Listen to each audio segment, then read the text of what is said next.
Hello, dito na naman tayo sa ating farm. Develop natin na farm pero medyo marami rin pang ayos eh.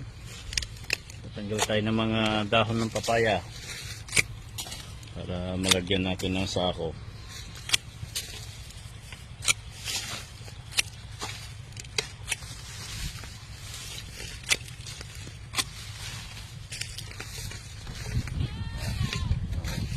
Mga papaya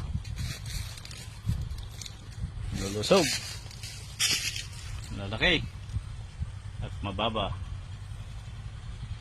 May mga seedlings po ako ulit na 100 pieces tatanim namin dito. Ito ilang puno lang to eh, 15